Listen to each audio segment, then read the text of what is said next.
سلام كمي قنيهم لي دحان دقنيهم لي عبزلهم وسلام كتلو لي فعلت ملؤ تسفاي مساهم زلخو هانيتا تيوبي هانيتا تيوب كمتي تخم سبسكرايبري ويكا تومناتي سدرا كم تفلتو عبز قربا غزي فلي زباله كونتنت بزعبا ናይ ደቂ ሰባት ታሪክ ዝሓለፍዎ ዝተመከርዎ ናባኹም ንምቕራብ ኢለ ዝኸፈትክዋ ሃኒታ ቲዩብያ ማለት እዩ ኣብ ሓደ ሓደ ግዜ ድማ ኣብ ዝሓለፈ ኣብ ናይ ኣሜሪካ ዝኾነ ሓበሬታ ሒዘ ዝመፅኹ ከምኡ ድማ ሓደ ሓደ ግዜ ከዓ ፍልይ ዝበለ ሓበሬታታት ፍልይ ዝበለ ኣገዳሲ ንብሎ ንሕብረተሰብና ድዩ ነቲ ስደተኛ ድዩ ኣገዳሲ ዝብሎ ድማ ክረክብ ከለኹ ናባኹም እየ ዘብላ ቅድሚኡ ግን ወይ ድማ ከምቲ ኩሉ ግዜ ዝብለኩም ሓንቲ ሓደራ ክብለኩም ዝደሊ ኣነ እንተዓብየ ንስኹም እንተዓቢኹም ኣነ ስለዝኾና ነዛ ናተይ ሃኒታ ቲዩብ ንክትዓቢ ሳብስክራይብ ክትገብሩለይ ትትና ይሓትት ማለት እዩ ከምኡ ድማ ናተይ ቪድዮታት ኩሉ ርኢኹም ምስ ወዳእኩሞ እንድሕር ፈቲኹሞ ወይ ድማ እንድሕር ዓጊብኩምሉ ሼር ክትብልዎን ከምኡ ድማ ላይክ ክትብሉ ደጊመ ብትሕትና ይሓትት እቲ ናይ ሳብስክራይብ ግን ከምቲ ኩልና ንፈልጦ ክትዓቢ እንትኾንካ ቪድዮኻ ክረአይ እንድሕር ኮይኑ ናብቲ ትደልዮ ዘለኻ እውን ክበፅሕ እንድሕር ኮይኑ ሳብስክራይብ ክበሃል ስለ ዘለዎ እዛ ዩቲዩብ እዚኣ ንክትዓቢ ናይ ኩልና ሓላፍነት እዩ ምክንያቱ እቲ ኣነ ዘምፅኦ ንዓኹም ዝጠቅም እዩ ኢለ ስለ ዘምፅኦ ንስኹም ትጥቀሙ ከምኡውን ኣነ ስለ ዝጥቀም ሳብስክራይብ ክትብሉለይ ደጊመ ብትሕትና ይሓትት ከምቲ ኣብ ዝሓለፈ ዝበልኩኹም ናይ ኣሜሪካ ጉዳይ ሒዘልኩም ክመፅእ ኢለኩም ነይረ ኣብ ዝሓለፈ ናይ ኣሜሪካ ሒዝያ መፅእ ዘለነበርኩ ብዛዕባ እቲ ናይ ቤት ፍርዲ ጉዳያ ነይራ ስለዚ እሱ ብሕፅር ዝበለ ገሊፅናዮ ነርና ኢና ሎም መዓንቲ ድማ ብዛዕባ እቲ ወፂኡ ዘሎ ስኬጁል ወይ ድማ ቆፀረታት ናይ ቤት ፍርዲ ኢና ብሓንሳብ ኮይና ክንሪኦ ማለት እዩ ካብ መዓስ ክሳብ መዓስ ይወፂኡ ዘሎ ብዛዕባ ምንታይ እዮም ከ በበትዕለቱ ገይሮሞ ዘሎ ብዛዕባ ምንታይ እዮም ከ ክዘራረቡ ብምባል እየ ናባኹም ሎም መዓንቲ ሒዘ መፅእ ዘለኹ ስለዚ ናብቲ ሎም መዓንቲ ሒዘልኩም መፅእ ዘለኹ ክንከይድ ኢና ቅድሚኡ ግን ኣብታ ናይ ደወል ምልክት ተቐይድኩም ሳብስክራይብ ኣይትረስዑ ማለት እዩ እዛ ቪድዮ ኩላ ምስ ወዳእክዋ ድማ ምስ ረኣኹማ እንተዓጊብኩምላ ድማ ከም ተቐዲመ ዝበልኩም ሼር ላይክ ብምግባር ኣተባብዑኒ ማለት እዩ ኣብ ጎነይ ክትከኑ ደጊመ ይሓትት ሎም መዓንቲ ምልስ ኢልና ናይ ፓሲቶ ቨርሲስ ትራምፕ ክንሪኦ ኢና ማለት እዩ ፓሲቶ ቨርሲስ ትራምፕ ዝበልናዮ እሱ ኢና ሎም መዓንቲ ተቐይድና ክንሪኦም እዚ ንብሎ ዘለና ኣብ 2025 ዶናልድ ትራምፕ ዝፈፀሞ ፈፃሚ ትእዛዝ ዝብድህ ወይ ዝቃወም እዩ እዚ ትእዛዝ እዚ ከም ንፈልጦ ነቲ ናይ ስደተኛ ፕሮግራም ዩኤስ ራብ ሙሉእ ብሙሉእ ደው ኣቢሉ ወይ እቲ ዝመፀ ትእዛዝ እቲ ብዶናልድ ትራምፕ ዝመፀ ትእዛዝ ነቲ ዩኤስ ራብ እንብሎ ፕሮግራም ናይ ስደተኛ እዩ ማለት ዩኤስ ራብ ኣብ ኣሜሪካ ዘሎ ናይ ስደተኛታት ፕሮግራም እዩ ስለዚ እሱ እዩ ደው ኢሉ እቲ ገለገለ ሰባት ንኣብነት ኣብ ናይ ዌልካም ኮርፕ ዝበሃል እቲ ሓዱሽ ናይ ኣሜሪካ ፕሮሰስ ዝተጀመረ ኣብኡ ፕሮሰስ ዘለዎም ሰባት ሓደ ሓደ ግዜ እንታይ እዩ ዝመስሎም እታ ናይ ኣሜሪካ ፕሮሰስ እታ ናይ ስደተኛ እታ ዌልካም ኮርፕ ንብላ ዘለና ወይ ድማ እቲ ናይ ኬዝ ዝበሃል ዘሎ ጥራይ ጠጠው ዝበለ ዝመስሎም ሰባት ኣለዉ ግን ከምኡ ይኮነን ዶናልድ ትራምፕ ናብ መሪሕነት ምስ መፀ ደው ዘበሎ ነየኒ ነይሩ ነቲ ዩኤስ ራብ ዝበሃል ናይ ስደተኛ ፕሮግራም ንዑ እዩ ብሓፈሻ ንኩሉ ደው ኣቢልዎ ነይሩ ማለት እዩ ስለዚ እዚ ትእዛዝ ደው ዘበሉኻ ሓደ ሓድሽ ስደተኛታት ምቕባል ካልኣይ ካብ ዝቅድም ዝተፈቀደሎም ስደተኛታት ተፈቂዱ ሓደ ሓደሽቲ እቶም ሓደሽቲ ንብሎም ፕሮሰስ ዘይጀመሩ ንዕኦም ምቕባል ደው ኢሉ ካልኣይ እቶም ፕሮሰስ ዝነበሮ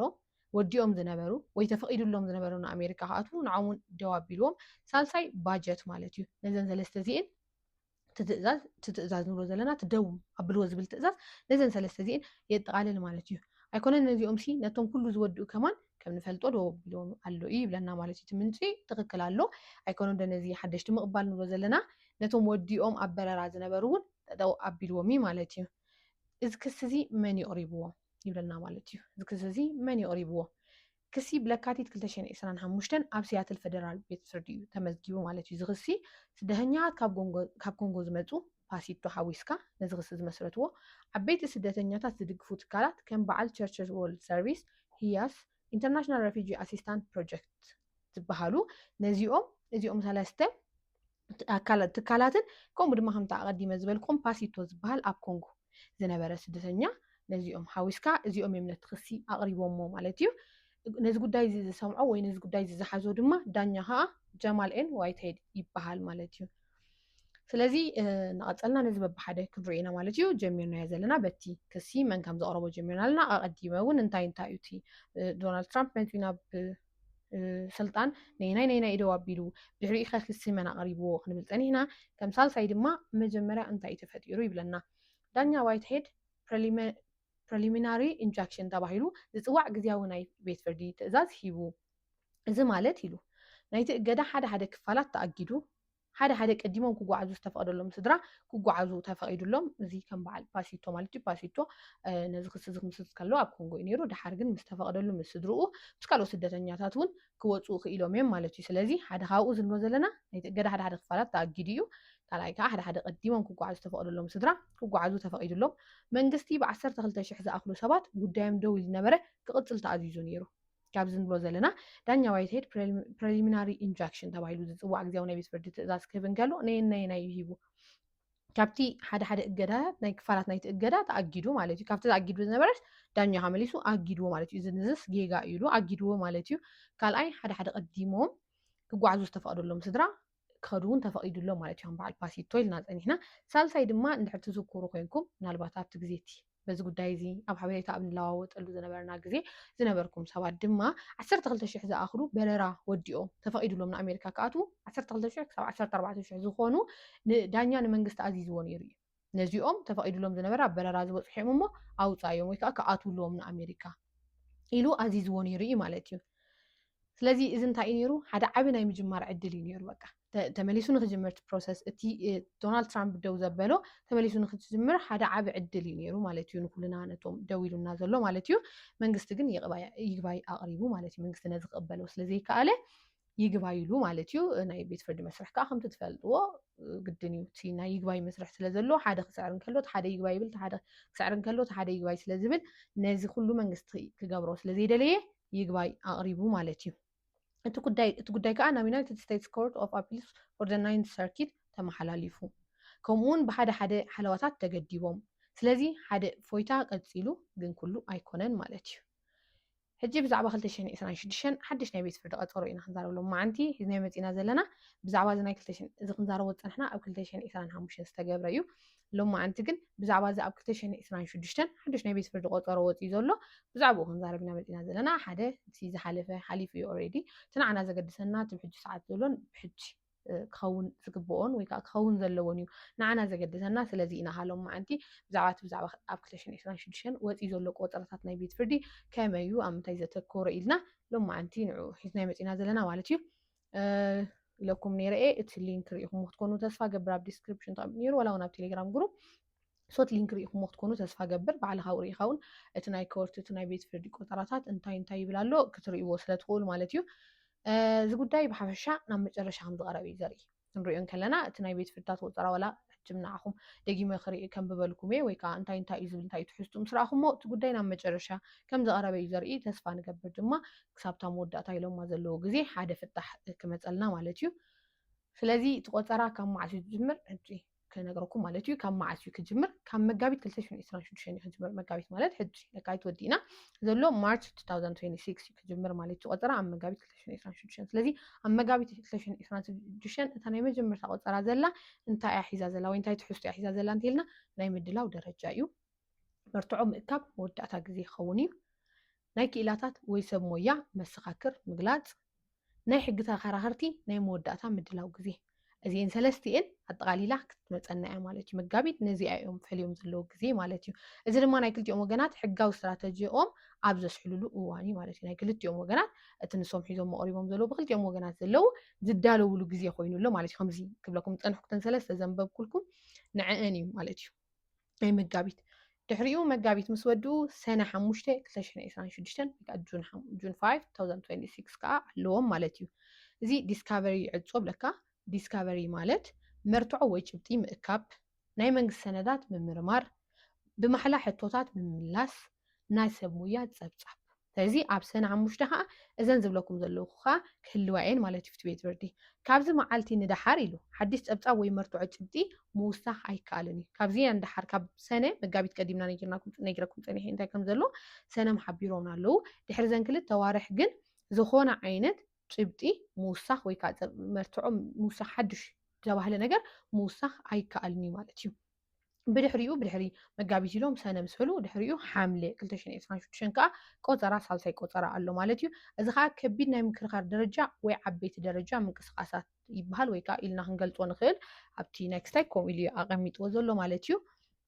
ስለዚ እንታይ ንሒዙሎ እሱ ከዓ ሕቶ መጠቃለሊ ውሳኔ summary judgment ኣብ ልዕሊ ናይ ሰብ ሞያ ምስክራት ተቃውሞ ሳልሳይ ናይ ምስምማዕ ፈተነ ኣብዚኡ ከዓ እቲ ሓደ ወገን ዝከራኸረሉ ወይ ከምዚ ክብል ዝኽእል ማለት እዩ ክቡር ዳኛ ሕጂ ንዓና ዝጠቅም ፍርዲ ይሃቡ ናይ ፍርዲ ቤት ኪደት ኣየድልየናን ይኽብል ይኽእል ማለት እዩ ሓደ ካብቶም ወገን ናይ ምስምማዕ ዝበልናዮ ፈተነ እዚኣ እያ ሓደ ካብቲ ወገን ወይ ብወገን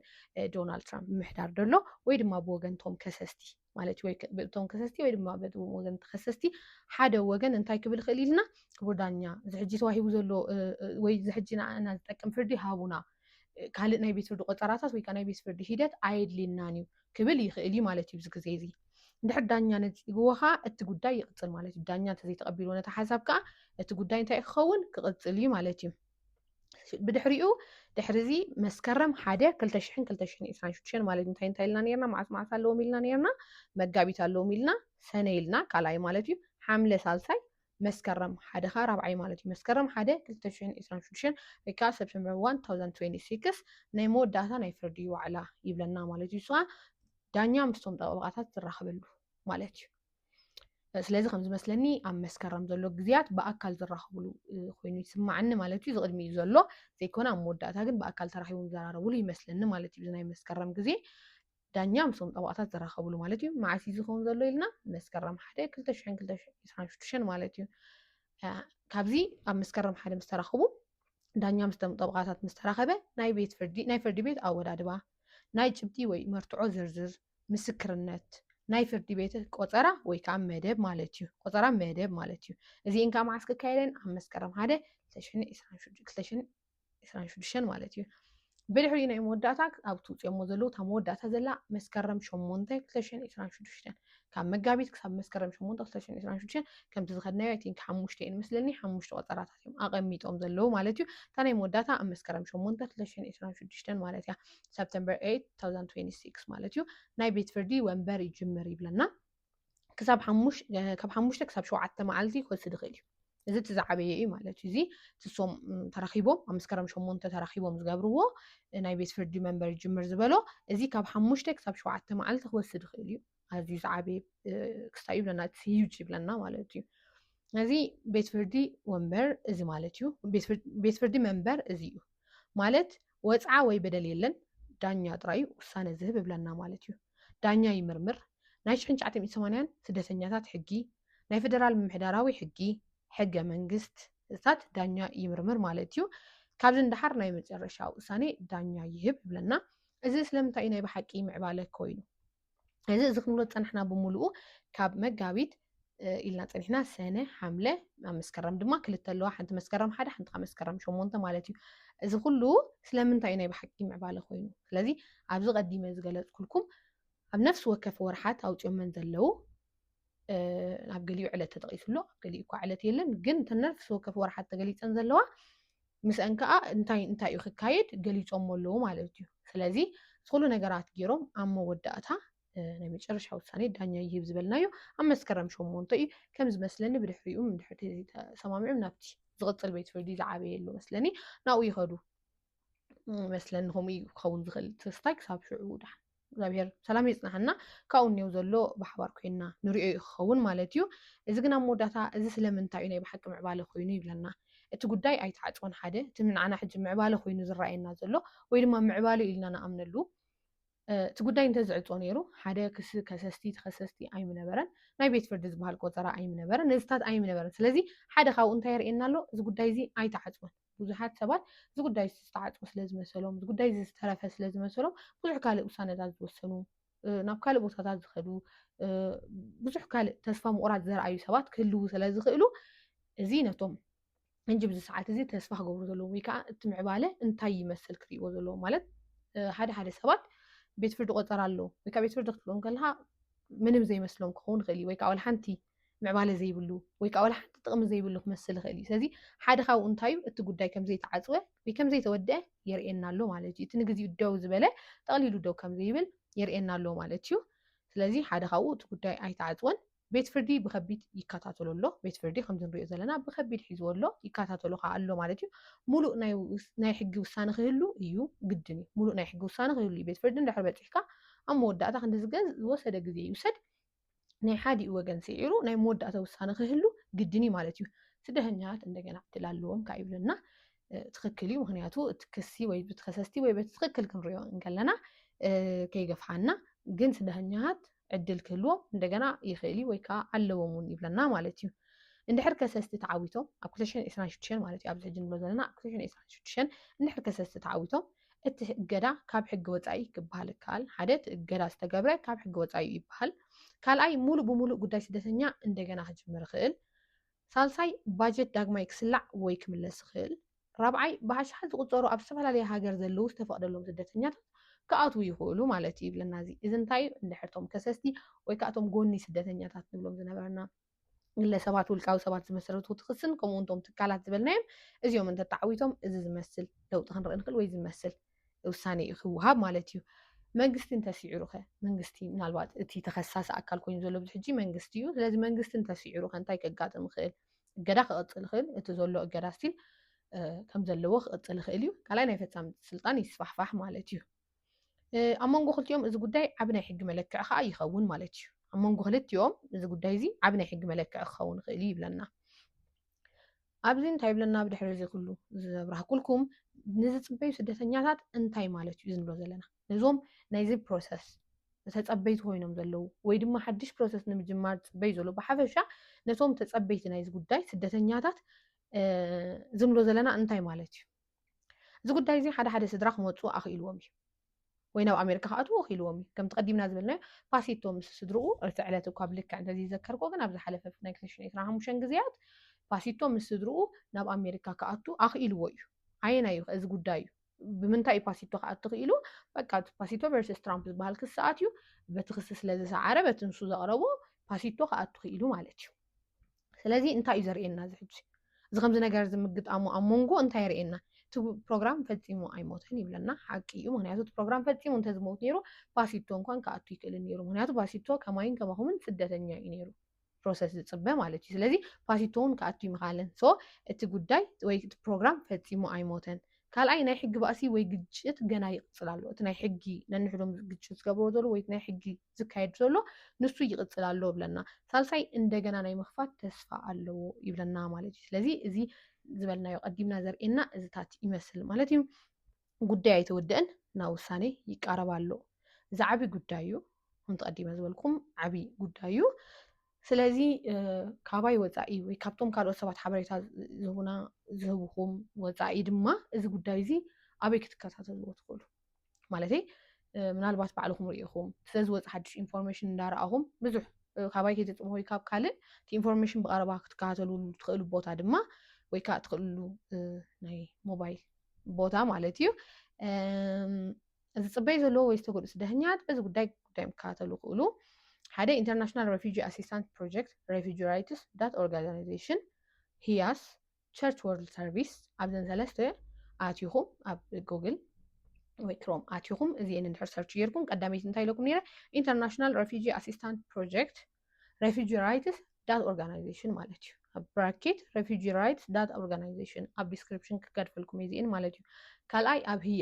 ህያስ ኢልና እንድሕር ኣቲና ኣብኡንቲ ኢንፎርሜሽን ይወፅ እዩ ሳልሳይ ድማ ኣብ ቸርች ወርልድ ሰርቪስ ወይ ከዓ CWS ማለት እዩ ኣብዚአን ሰለስተ እቲ መዓልታዊ ዝወፅእ ሓበሬታታት ንዓና ዘገድስ ብዛዕባ ዝኩሉ ከውፅኡ ክእሉ እዮም እዚኦም ትካላት ይብለና ሓበሬታ ሓደ ሓደ ግዜ ከዓ ናይ ሕጊ መምርሒ ይህቡ እዮም እዚኦም ትካላት ሓበሬታ ህቡና እዮም ሓደ ሓደ ግዜ ከዓ ናይ ሕጊ መምርሒ ክህቡና ስለዝኽእሉ ኩልናቶም ጉዱሳት ዜጋ ናብዚ ኣቲና ክንርኢ ንኽእል ኢና ወይ ሓበሬታ ክንረክብ ንኽእል ኢና ማለት እዩ እቶም ክበርሃልና ደይክእል እቶም ምናልባት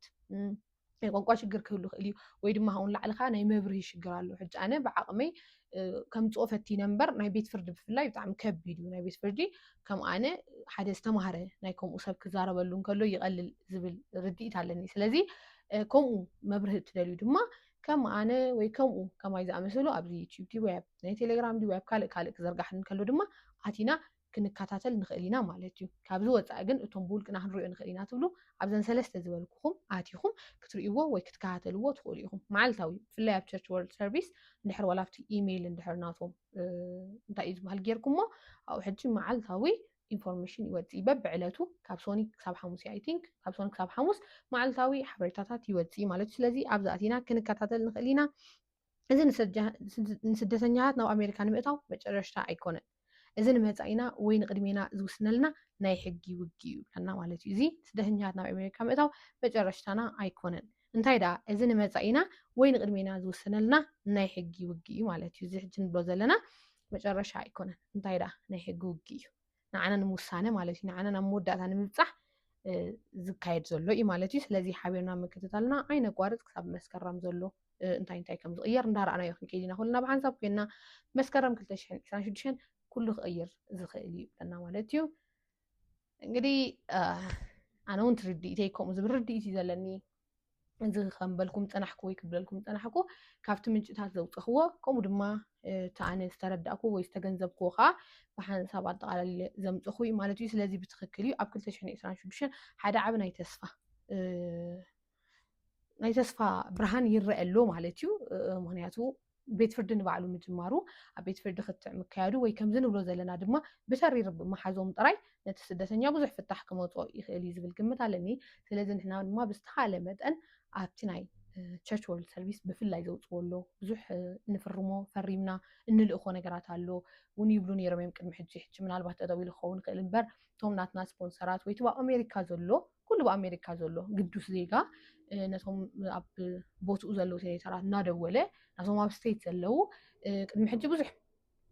ክስታይ ይህብ ነይሩ ማለት እዩ ጠጠው ኣቢልኩምልና ድብል ነይሩ እዩ ስለዚ ከምታት ከውፅኡ እንከለዉ ኣነ ድማ ሼር ክገብረልኩም እየ ብዝተኻለ መጠን ኣብቲ ከማይ ኣብ ኢትዮጵያ ኣብ ዩጋንዳ ብዙሕ ቦታታት ኣለዉ ዝተፈላለየ ዓይነት ስደተኛ ሶ እቶም ኣብ ዘለናን እቶም ብደገ ብኣሜሪካ ዘለውን ኣብ መላእ ዓለም ዘለዉ እንተተባሃለ ፀገም ይብሉን ምክንያቱ እዚ ነቲ ናይ ስደተኛ ምዕፃው ዝኸፍት ስለ ዝኾነ ሓደራ ኩልና ብዝተኻለ መጠን እቲ ክንገብሮ ዝግባአና ንግበር ማለት እዩ ብዝተረፈ ናይ ሎማዓንቲ መደብ እዚ ይመስል ነይሩ በሪሂልኩም ክኸውን ኣልቲ ሙሉእ ተስፋኤ ሓድሽ ክወፅእ እንከሎ ወይ ድማ ኣብ መጋቢት ምስ ወፀ ቤት ፍርዲ እንታይ እዩ ክህሉ ኣብ መጋቢት እንታይ እዮም ክብሉ ድማ ሽዑ ምስ ወፀ ሒዘልኩም ክመፅእ ቅድሚኡ ግን ዝኾነ ሓድሽ ኢንፎርሜሽን እንተመፅኡ እውን stay tuned ማለት እዩ ኣብዛ ናተይ ቅድሚኣ ግን ኣብዚኣ ሃኒታ ዩቲዩብ ሃኒታ ቲዩብ ትብል ዘላ እንድሕር ሳብስክራይብ ዘይገበርኩም እቲ ኣነ ዘውፅኦ ቪድዮ ሓደሽቲ ክመፀኩም ኣይክእልን እዩ ከምኡ ድማ ኣነ ክዓቢ ኣይክእልን እዩ ማለት እዩ ኣነ እንተዘይዓቢ ድማ እቲ ናይ ኢንፎርሜሽን ከም ልብና ክንረኽቦ ኣይንኽእልና ማለት እዩ ሓደራ እታ ናይ ደወል ምልክት ፀቐጥዋ ከምኡ ድማ ኣነ ዝሰርሑ ቪድዮታት ናብቶም ዝምልከቶም ወይ ከዓ ናብቶም ይጠቕሞም እዩ ዝበልኩሞ ሼር ምግባር ኣይትረስዑ ላይክ እውን ኣይትረስዑ ብዝቕፅል ብካልእ መደብ ክንራኸብ ኢና ቻው